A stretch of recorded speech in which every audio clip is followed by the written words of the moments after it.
Les risques existentiels qui menacent l'espèce humaine sont nombreux. Parmi les scénarios les plus probables, tous ne mèneront pas à son extinction, mais pourraient réduire sa population. D'autres ont moins de chances de se produire, mais ils pourraient anéantir l'humanité tout entière.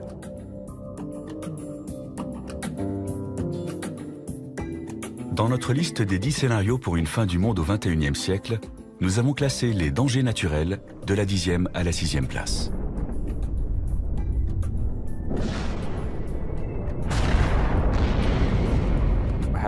Nous avons survécu aux chutes d'astéroïdes et aux changements climatiques. Il paraît peu probable qu'un de ces dangers nous soit fatal au cours des 100 prochaines années. D'où ma conviction que si l'espèce humaine s'éteint au cours de ce siècle, ce sera le résultat d'une catastrophe anthropique, c'est-à-dire causée par l'homme lui-même.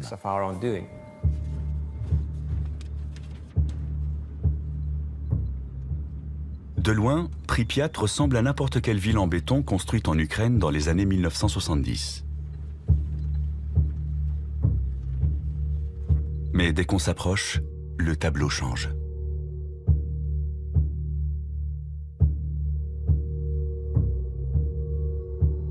Il n'y a pas si longtemps, des dizaines de milliers de gens vivaient à Pripyat, jusqu'au jour où une catastrophe provoquée par l'homme l'a transformée en ville fantôme. L'attitude des gens est assez irrationnelle. Ils s'angoissent pour des risques très mineurs comme les produits cancérigènes dans les aliments, un accident d'avion ou de train. Mais ils sont dans le déni total d'événements plus rares, mais plus graves. Or, ceux qui résultent des activités humaines sont ceux qui m'inquiètent le plus. Nous approchons du réacteur numéro 4. Les techniciens qui travaillaient à Tchernobyl n'ont pas voulu causer un tel désastre. Ils effectuaient des tests afin de vérifier ce qui se passerait si les turbines de la centrale nucléaire étaient privées de leur source normale d'alimentation électrique. L'explosion du réacteur, dans la nuit du 26 avril 1986, a libéré des taux de radioactivité énormes, rendant toute la zone inhabitable pour des siècles.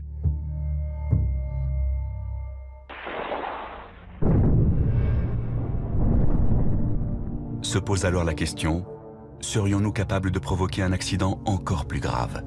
Une catastrophe telle que l'humanité serait anéantie. Ce n'est pas une hypothèse délirante de dire que l'humanité va s'éliminer elle-même au cours de ce siècle. Je ne le souhaite pas, mais je prends en compte objectivement la puissance des technologies mises au point et le manque de fiabilité des hommes qui les conçoivent et les utilisent. Il y a une probabilité réelle pour que l'histoire de l'humanité prenne fin au cours de ce siècle. La seconde moitié de notre liste des scénarios de fin du monde recense ce qui pourrait résulter d'actions humaines.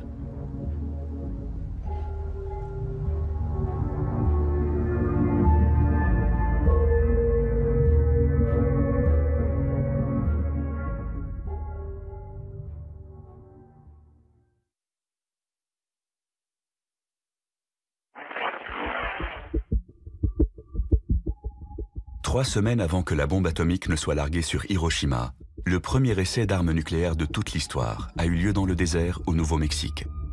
Prévu le 16 juillet 1945, le test baptisé Trinity avait soulevé certaines inquiétudes. Dès 1942, le physicien Edward Teller avait émis des doutes sur sa sûreté. D'après lui, en théorie, une bombe atomique pouvait déclencher une réaction en chaîne susceptible d'enflammer l'atmosphère autour de la planète.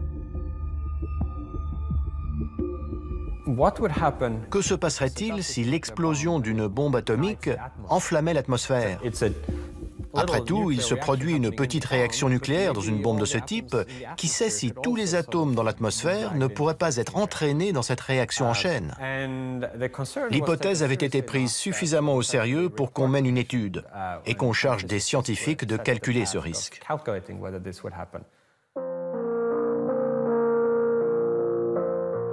Aujourd'hui, les spécialistes savent dans quelles conditions un tel scénario pourrait se réaliser. Mais en 1945, les conséquences physiques de l'essai étaient mal connues et on ne pouvait pas écarter cette éventualité. Malgré tout, l'expérience a été réalisée.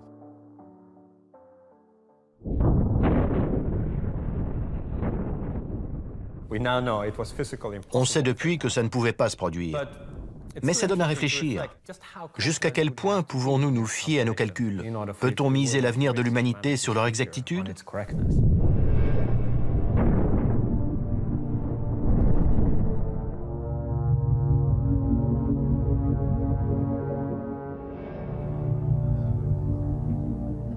De nos jours, les scientifiques mènent d'autres expériences dans le domaine de la physique.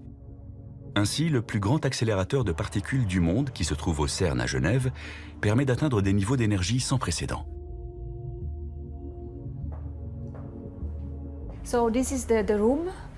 C'est dans cette pièce que nous enregistrons les données utiles obtenues par la collision des deux faisceaux du LHC. Le LHC est un anneau de 27 km, formé d'aimants supraconducteurs qui accélèrent en sens inverse deux faisceaux de protons à une vitesse proche de celle de la lumière. Les nouvelles particules créées lors de la collision devraient nous aider à comprendre la formation de l'univers. Ces images ont été filmées le 30 mars 2010, jour où le LHC a établi un nouveau record.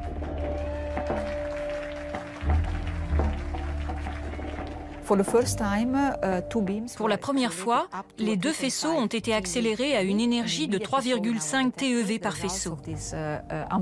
On a vu sur les détecteurs les jets de particules produits lors de cette collision sans précédent. C'est ce qui a marqué le début d'une ère nouvelle dans la physique des particules et l'exploration d'un territoire encore inconnu. Pourtant, certains pensent que les expérimentations menées à Genève vont provoquer la fin du monde. Le progrès accompli par le grand collisionneur de Hadron a un intérêt immense dans le domaine de la physique des particules et de la physique théorique. Mais on aimerait aussi être sûr que les risques ont été bien évalués avant qu'on continue. Analyste en risque, Rick Wagner a soutenu une plainte déposée par deux personnes privées contre le CERN. Une issue fâcheuse signifierait la perte de notre planète. Un certain nombre de gens estiment donc de leur devoir de citoyens vis-à-vis de la Terre et de l'humanité de faire stopper les choses jusqu'à ce qu'une évaluation soit menée à bien. Un professeur allemand a lui aussi déposé une plainte contre le CERN. Les physiciens devraient faire le maximum pour trouver le point faible de leur théorie. Je suis simplement de ceux qui leur disent « faites attention ». Otto Rössler affirme que les chercheurs du CERN ont pris un risque ce fameux jour de mars 2010. L'énergie de ces collisions a été multipliée par 4 cette année, contre mes recommandations. Si elle atteint les niveaux prévus, d'après mes calculs, il y a un risque de 8% pour que la Terre, rétrécisse, jusqu'à ne plus faire que 2 cm de diamètre dans quelques années.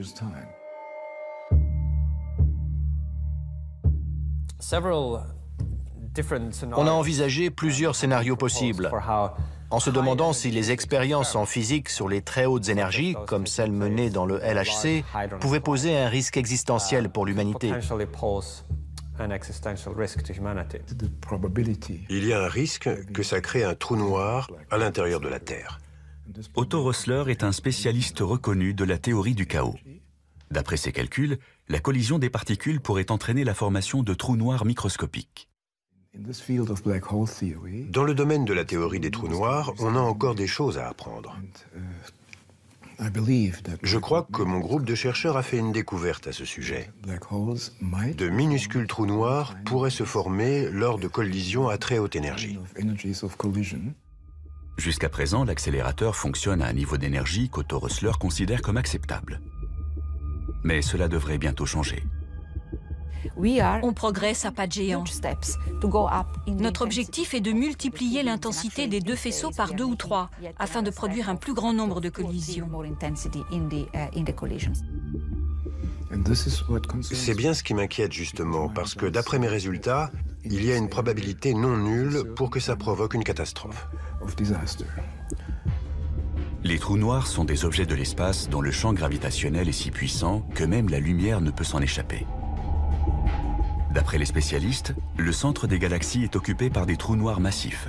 Et les étoiles massives s'effondrent pour former des trous noirs de taille moyenne lorsque leur carburant est épuisé. Mais en théorie, il pourrait exister des trous noirs infiniment petits. Si c'est le cas, les expériences menées à Genève pourraient en créer un. Fabiola Gianotti le reconnaît, c'est justement un des buts des chercheurs. La création de micro-trous noirs serait une découverte très importante. On y tient beaucoup. On pourrait produire ces particules à condition qu'il existe des dimensions spatiales supplémentaires, des dimensions microscopiques. Dans ce cas, la fabrication de micro-trous noirs serait possible, mais comme ils s'évaporeraient instantanément, ça n'engendrerait aucun risque. Pour Otto Rössler, au contraire, ces trous noirs artificiels posséderaient des propriétés différentes de ceux qu'on trouve dans l'espace. Le résultat de mes calculs montre qu'ils ne disparaîtront pas. S'ils sont assez lents pour rester à l'intérieur de la Terre, ils finiront par la dévorer de l'intérieur. Reste à savoir combien de temps cela prendra. Si l'on en croit le scénario d'Otto Rössler, un trou noir artificiel traverserait le champ magnétique de confinement de l'accélérateur de particules. Sous l'effet de la gravité, le trou noir serait attiré au centre de la Terre, où il grossirait en absorbant les atomes autour de lui, d'abord lentement, puis de plus en plus vite. Il aurait les caractéristiques d'un quasar. Il produirait 2 jets d'énergie dans 2 directions opposées qui finiraient par fuser de la Terre. C'est là qu'on se rendrait compte de la présence de cette machine qui finirait par avaler la Terre de l'intérieur plus ou moins rapidement.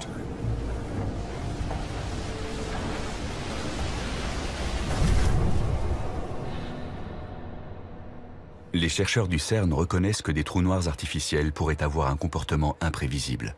Mais ils ne pensent pas que cela présente le moindre danger. C'est vrai, on ne sait pas ce qui se passera.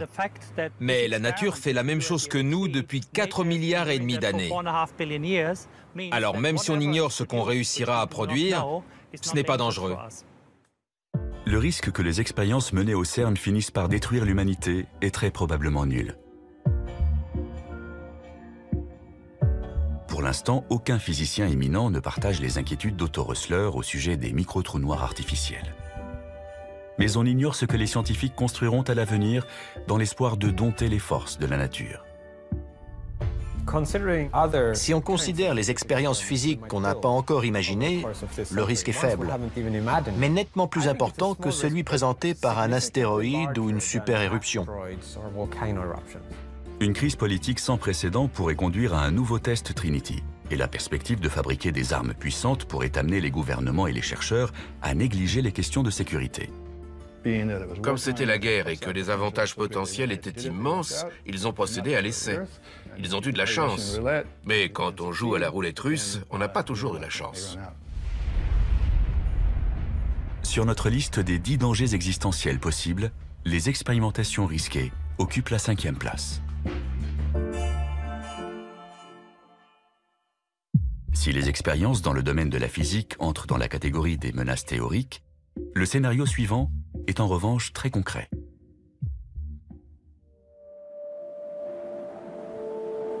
C'est l'été en Antarctique, en ce mois de janvier 1909. Il fait moins 50 degrés et l'explorateur Ernest Shackleton, qui tentait de rejoindre le pôle Sud, a été contraint à l'abandon. Sur le chemin du retour, il découvre quelque chose qui va transformer à jamais notre perception du continent de glace. Un morceau de bois fossilisé, mais aussi un fragment de grès qui porte l'empreinte d'une plante. Il n'y a qu'une seule explication possible à la présence de ces 2 éléments. Il fut un temps où cet environnement aujourd'hui désertique était couvert d'une forêt vierge.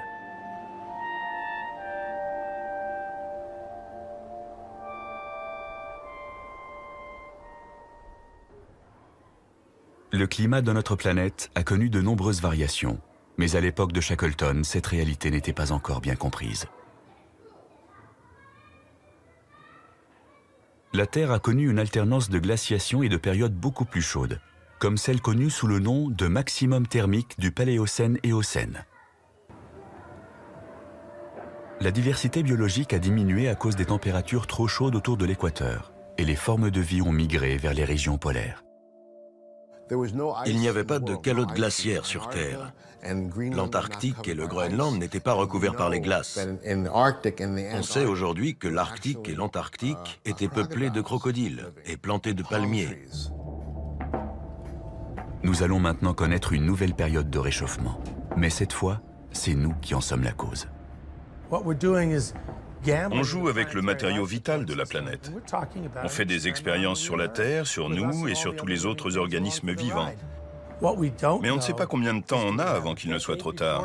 10 ans ou un siècle? Tous les signes du réchauffement climatique sont là. Et pratiquement tous les climatologues s'accordent à dire que les changements auront des répercussions graves.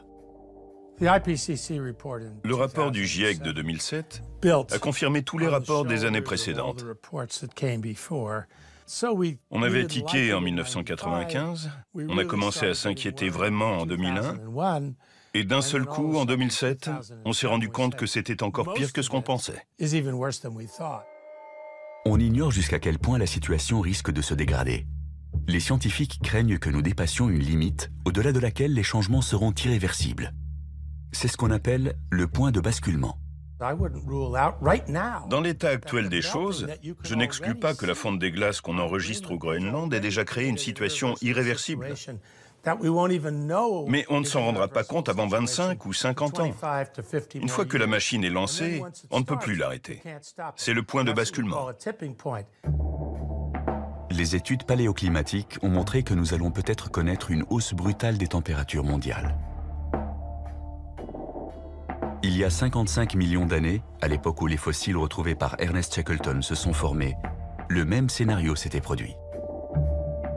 Il y a eu un réchauffement relativement rapide, peut-être autant que celui que nous avons déclenché en émettant plus de CO2 dans l'atmosphère. On associe généralement l'effet de serre avec la petite molécule de dioxyde de carbone. Pourtant, il existe d'autres gaz à effet de serre. Par exemple, le méthane, 20 fois plus nocif. Les chercheurs pensent que le réchauffement qui s'est produit il y a 55 millions d'années est dû à une hausse brusque des concentrations de ce gaz dans l'atmosphère. Les climatologues craignent que nous n'atteignions le point de basculement dans les régions où des dégagements de méthane peuvent se produire.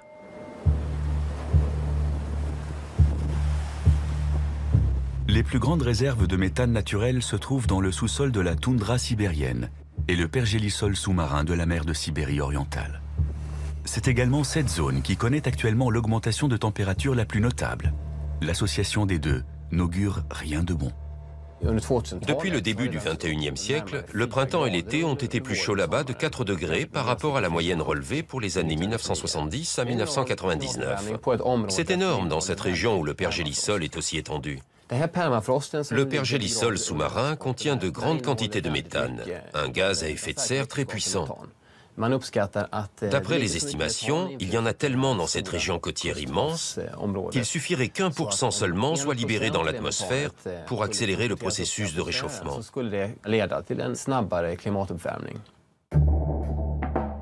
Örjan Gustafsson a pris part récemment à une expédition dans la mer de Sibérie orientale. Jusqu'à présent, on pensait que le pergélisol retenait le méthane captif au fond de l'eau. Mais le professeur Gustafsson a constaté que ce n'était plus le cas. On a effectué des milliers de prélèvements à différents endroits de cette zone. On s'est aperçu, contrairement à ce qu'on pensait avant, que le méthane s'échappait du sous-sol sur près de la moitié de ce territoire.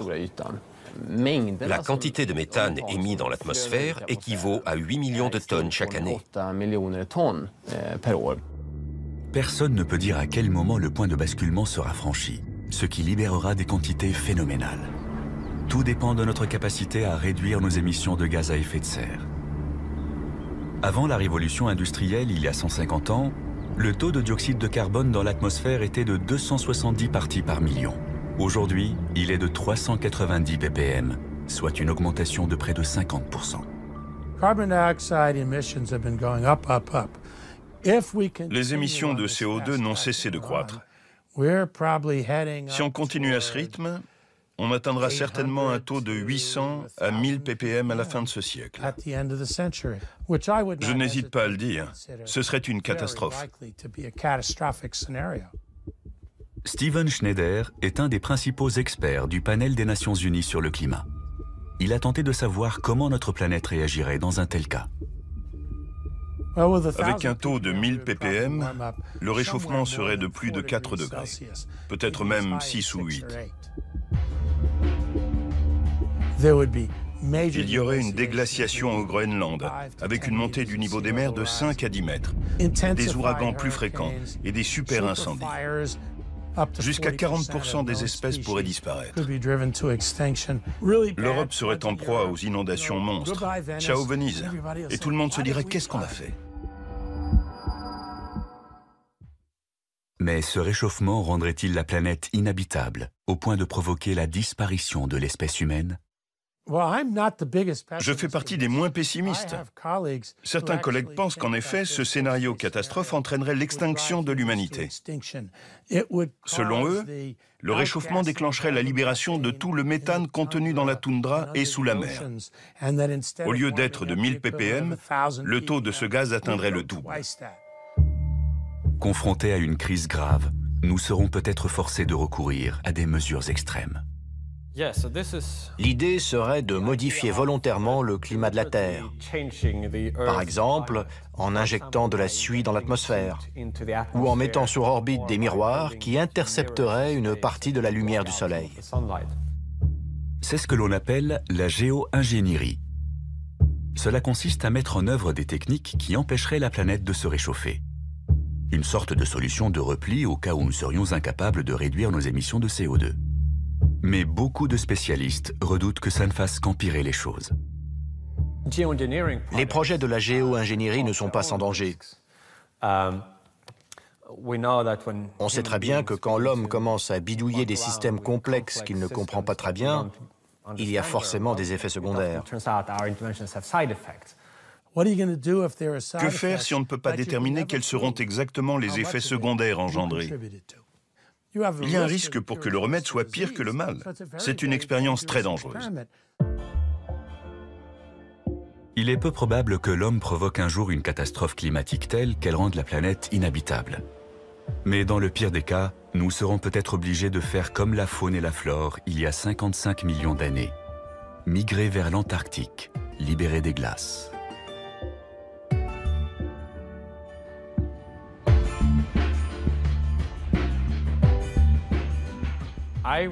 Je dirais que le risque est plus élevé que tous ceux que nous avons examinés précédemment. L'impact d'un astéroïde, l'éruption d'un supervolcan, voire les expérimentations risquées.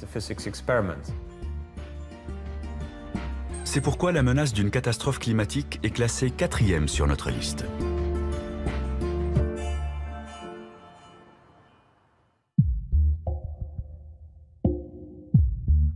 Dans un passé récent, aucun risque n'a été aussi réel que le suivant.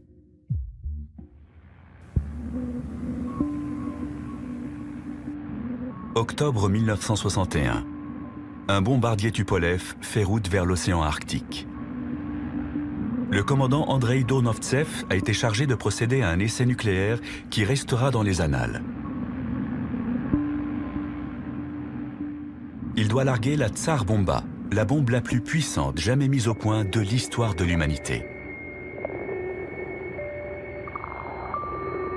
« 50 mégatonnes, l'équivalent de 3000 fois celle d'Hiroshima.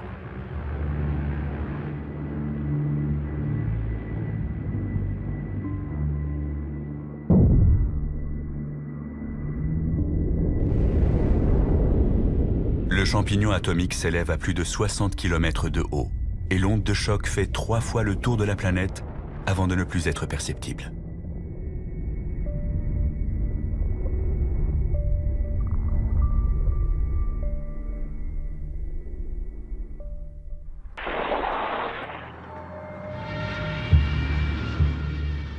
Cet essai a lieu au plus fort de la guerre froide, 6 mois après l'affaire de la baie des Cochons et 1 an avant la crise des missiles à Cuba. Des événements qui auraient pu déboucher sur une 3e guerre mondiale. Dans les années 1970, il y avait plus de 70 000 armes nucléaires dans le monde. Aujourd'hui, cet arsenal est sensiblement plus modeste, mais il reste encore des milliers de missiles américains et russes. Il suffirait d'appuyer sur un bouton pour déclencher l'apocalypse. Ce point représente la puissance explosive cumulée de toutes les bombes larguées pendant la Seconde Guerre mondiale, entre 2 et 3 mégatonnes et 15 millions de victimes. Tout le reste, c'est la puissance explosive de l'ensemble de l'arsenal nucléaire aujourd'hui. On pourrait croire qu'en cas de guerre nucléaire, le principal danger viendrait de cette puissance et des niveaux de radioactivité mortels. En réalité, les répercussions les plus graves seraient causées par autre chose. Une bombe nucléaire, c'est un petit bout du Soleil sur Terre pendant une fraction de seconde. L'éclat est tellement brillant qu'il agit comme une allumette et brûle absolument tout dans un rayon d'une dizaine de kilomètres. La fumée de ces incendies resterait dans l'atmosphère pendant de nombreuses années. Ça bloquerait la lumière du Soleil et le refroidissement et l'obscurcissement provoqueraient alors un bouleversement climatique. Le fracas des bombes s'est tu. Dans le silence, un nuage s'élève dans le ciel. Les travaux d'Alan Robock montrent que l'arsenal atomique actuel suffirait à causer un hiver nucléaire. Voilà le nuage de fumée et sa distribution dans l'atmosphère. Les vents le pousseraient autour du globe et en l'espace de 2 semaines, toute la planète serait touchée. Peu importe la direction que prendrait la fumée, elle serait distribuée par les vents sur presque toutes les zones habitées en 15 jours.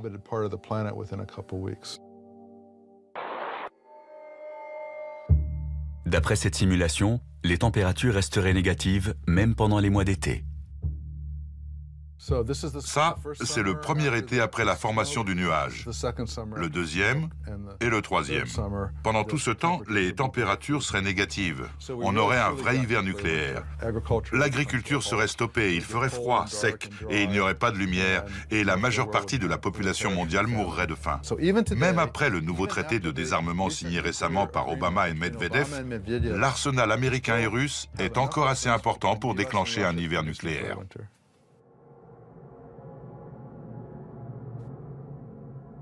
La guerre froide a pris fin au début des années 1990 et la situation politique est nettement moins tendue.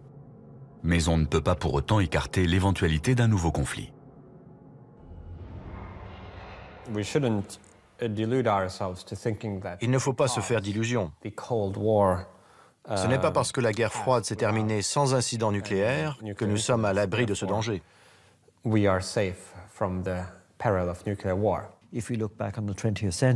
Voyez comment la situation géopolitique a changé au XXe siècle.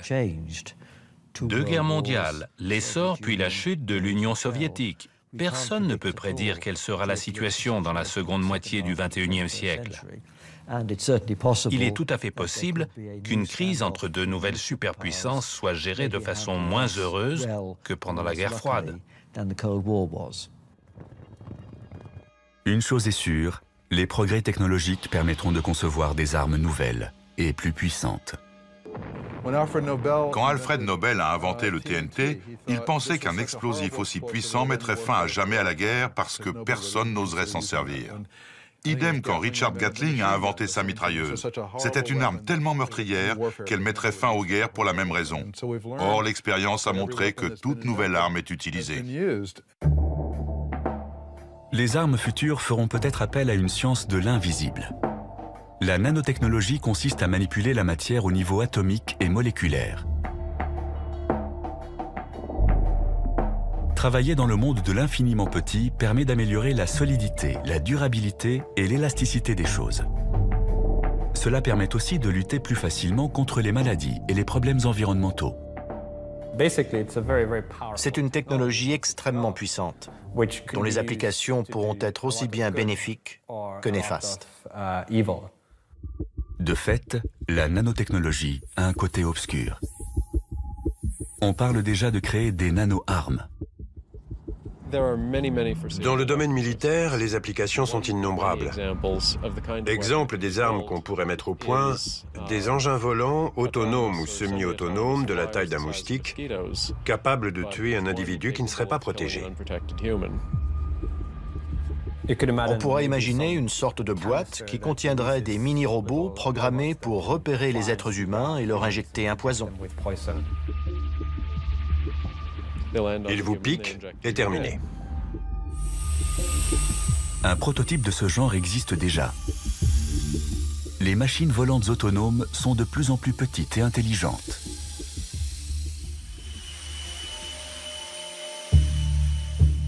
Les pires scénarios sont envisageables. On peut aussi imaginer des machines microscopiques qui se comporteraient comme des bactéries. Elles détruiraient toutes les ressources naturelles et proliféreraient de manière incontrôlée. Une armada de machines microscopiques pourrait ravager un territoire ennemi en dévastant tout sur son passage. Pour l'instant, tout cela est purement théorique. Mais jusqu'à quand ? C'est l'un des principaux risques existentiels qui nous menacent. Pour le moment, il est de zéro, car nous ne disposons pas d'armes nanotechnologiques susceptibles de mettre l'humanité en danger. Mais ce sera un risque à l'avenir.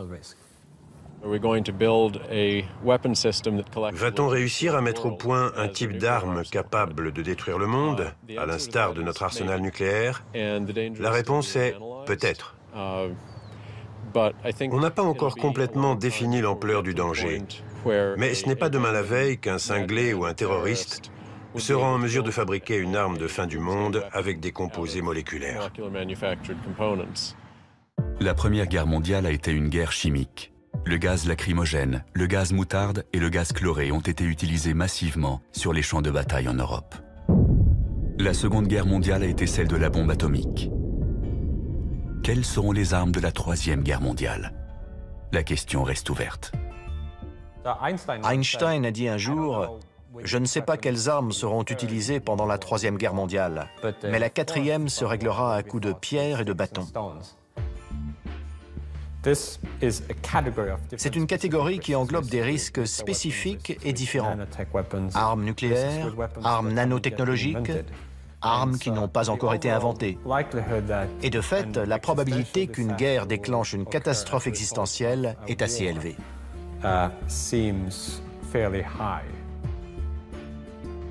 La menace d'une guerre apocalyptique arrive donc en troisième position sur notre liste.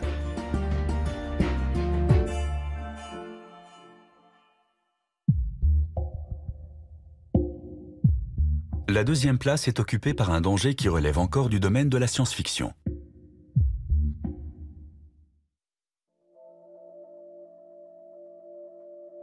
On pensait que c'était impossible jusqu'à ce jour de 1997 où le champion du monde d'échecs a été battu par un ordinateur. La partie qui a été la plus suivie de l'histoire a été la deuxième du match entre Garry Kasparov et Deep Blue, le 4 mai 1997 à New York. C'est celle qui a été la plus serrée. Au cours de cette deuxième partie, le superordinateur Deep Blue joue un coup qui prend le champion totalement au dépourvu. Pour répliquer, celui-ci prépare alors un piège, certain que l'ordinateur va tomber dedans. Kasparov a utilisé cette variante pour obliger l'ordinateur à prendre son pion. Après avoir étudié le jeu, il s'était dit « Je vais lui proposer un petit œuf de Pâques, il sera content ». Mais la machine ne se comporte pas comme ses adversaires habituels. Après 2 minutes de calcul, Deep Blue joue un coup qui va causer la perte du champion. Au 37e coup, l'ordinateur refuse. « Non merci, je n'ai pas faim pour l'instant, je le garde pour plus tard ». Il n'a pas l'intention de manger rapidement toutes les pièces de son adversaire. Au lieu de ça, il opte pour une stratégie à long terme. Le coup 37 est complètement inattendu. Plus tard, Kasparov dira que la machine semblait avoir fait preuve d'intelligence humaine.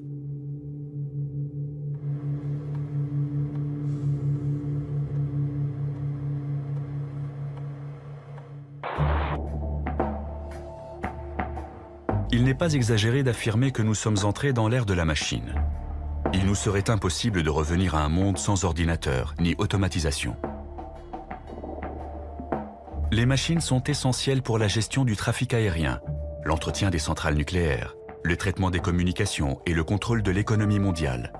Sans elles, notre civilisation s'écroulerait. L'avenir n'est pas rassurant pour ceux qui pensent que nous sommes déjà à leur merci. Elles vont devenir omniprésentes et seront de plus en plus perfectionnées.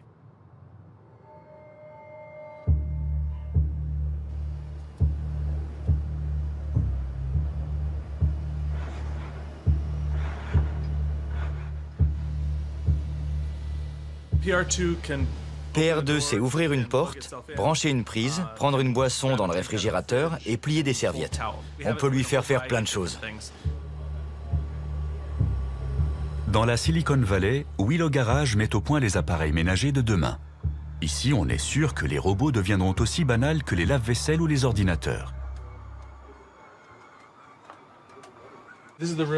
C'est ici qu'on assemble tous nos robots. Nous sommes convaincus qu'ils peuvent améliorer la qualité de vie des gens. On les verra bientôt dans les maisons et sur les lieux de travail. Un lave-vaisselle, c'est un robot très spécialisé. Imaginez un robot polyvalent qui lave la vaisselle, mais aussi la range ou la sort du placard. Tout d'un coup, ça devient beaucoup plus intéressant. Mais les machines pourraient-elles devenir perfectionnées et autonomes, au point de représenter une menace pour l'humanité? Pourrait-elle un jour se retourner contre nous, comme on le voit dans les romans et les films de science-fiction? Aujourd'hui, les robots en sont encore au premier balbutiement. Ils ont tout juste appris à marcher, mais on devine déjà de quoi ils seront capables à l'avenir. On les imagine aisément manipulant une arme, et plus seulement une boisson ou un ballon.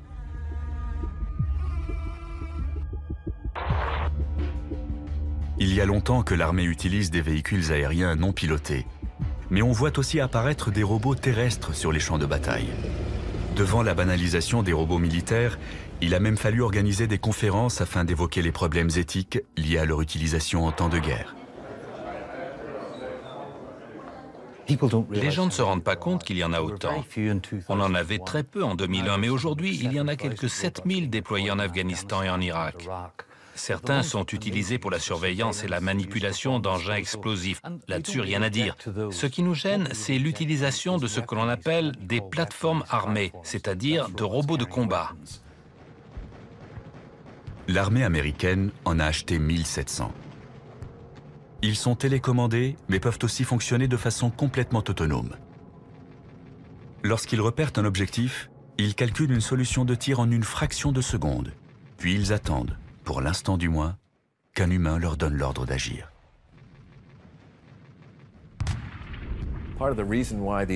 Ces systèmes sont autonomes parce que le rythme de la guerre a changé. Les hommes n'ont plus toujours le temps de se concerter avant d'attaquer un objectif.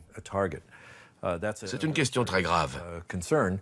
Quel degré d'autonomie allons-nous accorder à ces systèmes pour prendre la décision de tirer ou pas? Mais pour que la fiction devienne réalité et que les machines se retournent contre nous, il faudra plus que de la force brute. Elles devront devenir intelligentes.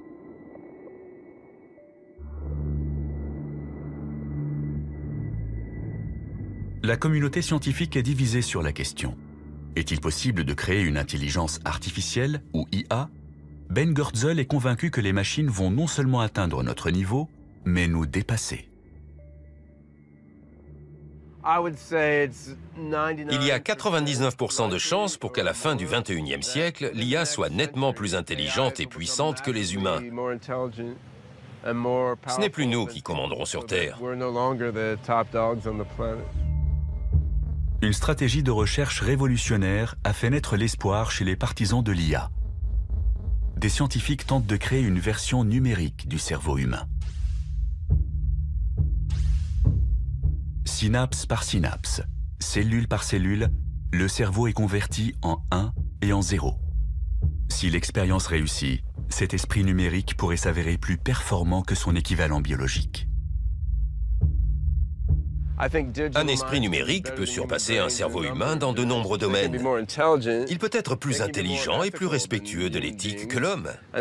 Il peut aussi être davantage capable de se corriger et de s'améliorer. Une machine super intelligente pourrait gérer les procédures à l'échelle mondiale bien plus efficacement que nos systèmes informatiques actuels. Mais la collaboration avec des machines est peut-être un pari dangereux.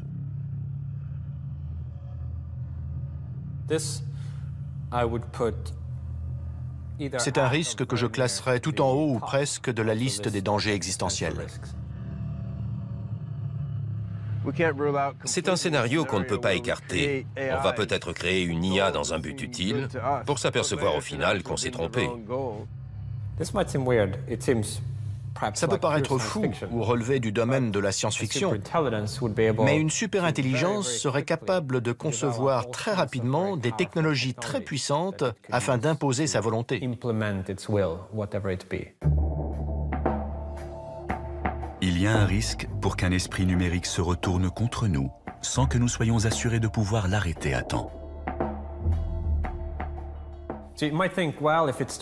On pourrait se dire, s'il commence à déraper, on le débranchera.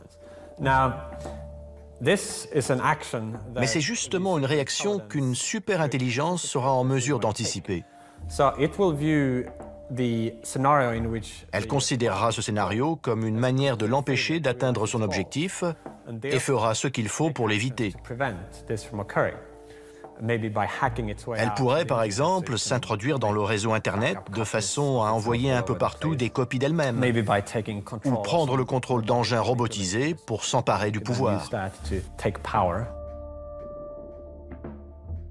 Au cas où nous ne serions pas d'accord avec son objectif, l'IA pourrait se servir des robots du futur pour nous empêcher d'appuyer sur le bouton arrêt.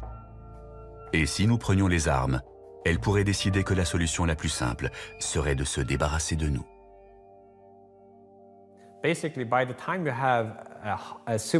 Le jour où on sera confronté à une superintelligence hostile ou indifférente à notre bien-être, on aura déjà perdu. C'est une certitude. C'est pour ça que la première qu'on fabriquera devra être une superintelligence amicale. Comme avec toutes les autres catastrophes existentielles, on n'aura pas droit à un deuxième essai. Il ne faudra pas se tromper.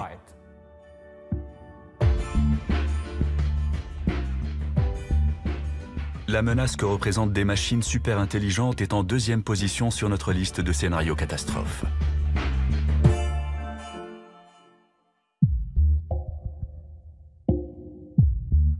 Et voici maintenant le numéro 1.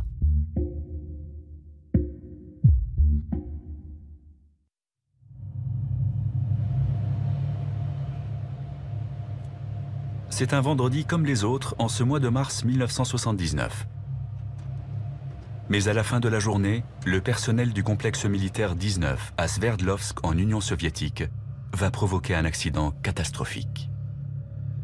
Il y a toujours eu des accidents. Celui de Sverdlovsk en 1979 est le plus connu. Un technicien de maintenance a retiré le filtre d'un conduit d'aération. Il l'a dûment noté dans le registre, mais l'information échappe aux membres de l'équipe suivante. En l'absence de filtre, des spores de la maladie du charbon se dispersent dans le bâtiment. Le chiffre officiel a été de 80 morts. En réalité, on soupçonne que l'accident a fait 300 victimes. Les ouvriers de l'usine de céramique qui se trouve juste en face sont les plus touchés. La plupart de ceux qui travaillaient ce jour-là décèdent en l'espace d'une semaine. Rétrospectivement, on a appelé cet accident le Tchernobyl biologique.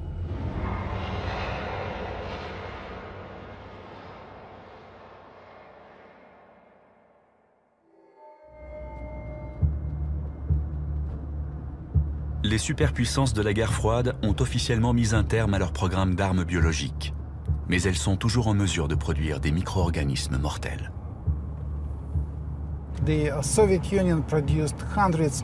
L'Union soviétique a fabriqué des centaines de tonnes d'armes biologiques, croyez-moi. De quoi tuer toute la population mondiale.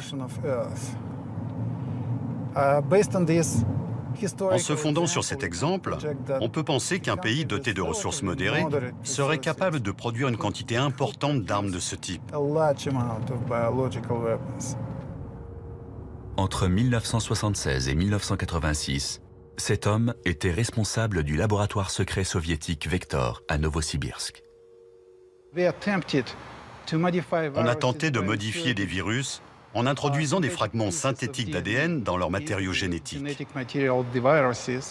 L'idée était de les rendre plus puissants, d'en faire des tueurs dotés d'une plus grande virulence. Le laboratoire de Sergueï Popov a mis au point une nouvelle souche de la peste qui résiste aux 10 antibiotiques les plus utilisés, ainsi qu'un virus de la variole particulièrement ravageur.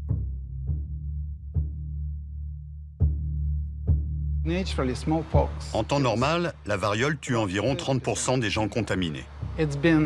Il a été prouvé de façon expérimentale, dans le cadre d'un de mes projets, qu'il était possible de créer un virus avec un taux de mortalité de 100%. En manipulant le code génétique, il est désormais possible de créer de nouveaux organismes vivants. Ce domaine de la recherche a été baptisé biologie de synthèse ou biologie synthétique. Beaucoup espèrent qu'il aidera l'humanité à faire face à de nombreux problèmes. Ce qui intéresse les chercheurs, c'est d'utiliser la biologie de synthèse pour dépister les tumeurs dans le corps et aussi nettoyer des sites irradiés. Notre imagination sera la seule limite dans ce domaine. Mais ce qui motive les investissements dans ce secteur, c'est l'espoir de pouvoir mettre au point un nouveau carburant pour les voitures et les avions avant que les réserves de pétrole ne soient épuisées. Cette herbe va être modifiée génétiquement afin qu'elle pousse plus vite et plus haut. Ensuite, une superbactérie créée synthétiquement la transformera en un biocarburant. Notre but est de copier des gènes de n'importe quel organisme pour fabriquer un carburant renouvelable. L'immense potentiel de cette technologie suscite cependant de nombreuses inquiétudes. Elle présente un risque grave. Imaginons que des scientifiques soient en mesure de créer des organismes qui finissent par évincer les formes de vie naturelles. S'ils venaient à s'échapper par accident d'un laboratoire, ils pourraient proliférer de manière incontrôlable. Quelles seraient les conséquences pour les écosystèmes? On n'en sait rien. Les risques sont nombreux. On ne peut pas être sûr à 100% qu'on n'introduira pas involontairement dans la nature un microbe génétiquement modifié. C'est pour ça qu'on travaille à doter ces organismes de circuits automatiques d'autodestruction, de façon à ce que les microbes en question se suicident s'ils sont disséminés dans l'environnement.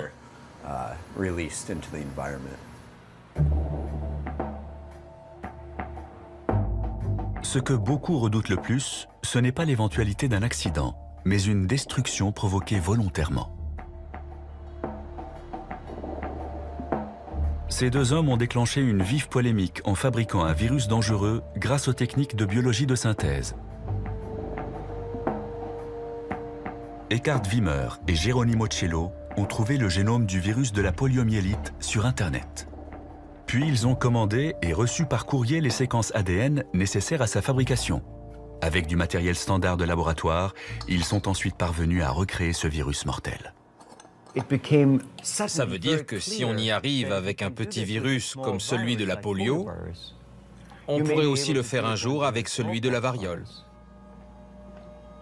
L'intention de ces virologistes n'était pas de propager la polio, mais de montrer combien il était facile de fabriquer un virus. Beaucoup de gens ont été atterrés. À l'époque, le grand public s'était ému à l'idée que ça puisse être mal employé et que Ben Laden dispose d'une recette qui lui permette d'anéantir la population des États-Unis.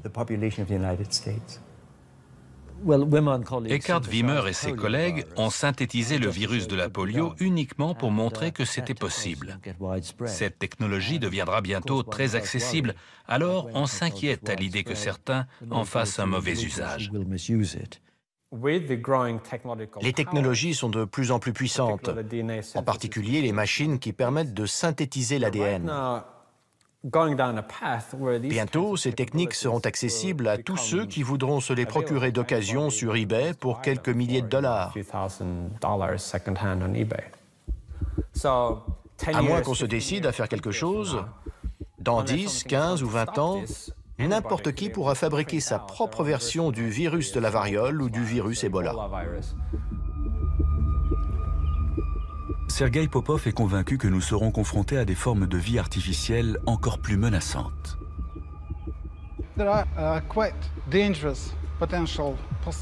Il y a d'autres hypothèses, comme celle d'une bactérie renfermant un virus.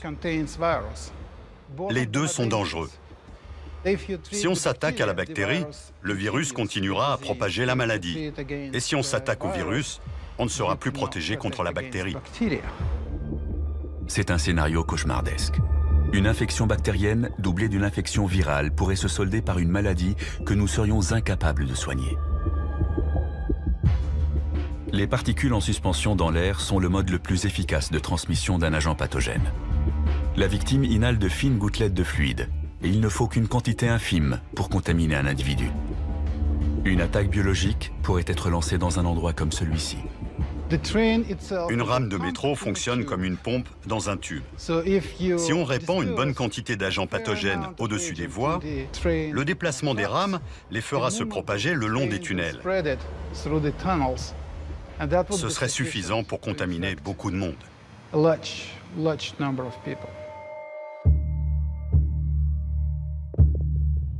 Des fanatiques religieux pourraient organiser des attentats biologiques un peu partout dans le monde. Des populations entières pourraient devenir stériles après avoir été exposées à des virus synthétiques attaquant les cellules reproductrices. Une superbactérie pourrait détruire toutes les plantes et anéantir la production de nourriture.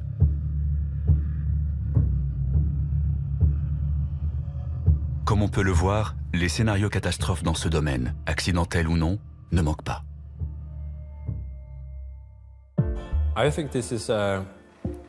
C'est le principal risque existentiel.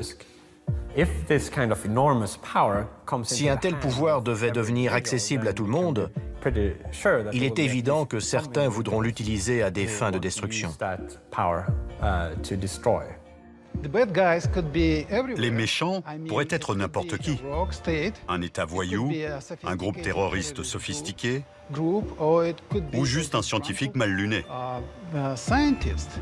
Ce serait difficile à mettre sur pied, mais très franchement, on sait le faire. Au XXIe siècle, la biologie de synthèse apparaît comme la plus grande menace contre l'humanité.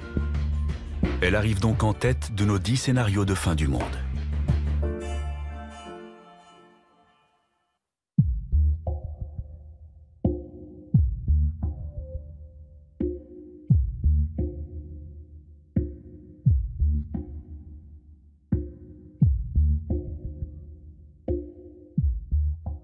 Notre liste est enfin complète.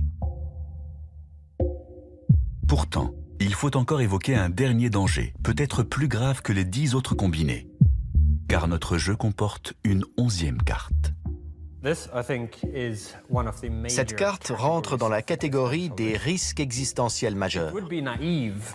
Il serait naïf de se dire « ça y est, on connaît enfin les principales menaces ». Il y en a peut-être 2 ou 3 autres, aussi importantes que les armes nucléaires, la biotechnologie, la nanotechnologie et l'IA, et qui restent à inventer.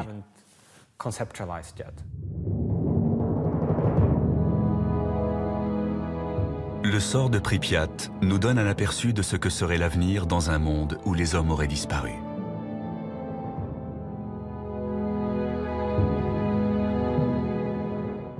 Le voyage de l'humanité durera-t-il encore longtemps ? Tout dépend de notre capacité à survivre à ce siècle. Si nous y parvenons, le risque de voir l'homme s'éteindre à cause d'une catastrophe existentielle pourrait diminuer. À partir de là, l'espèce humaine pourrait espérer une certaine longévité et son avenir pourrait éclipser son passé.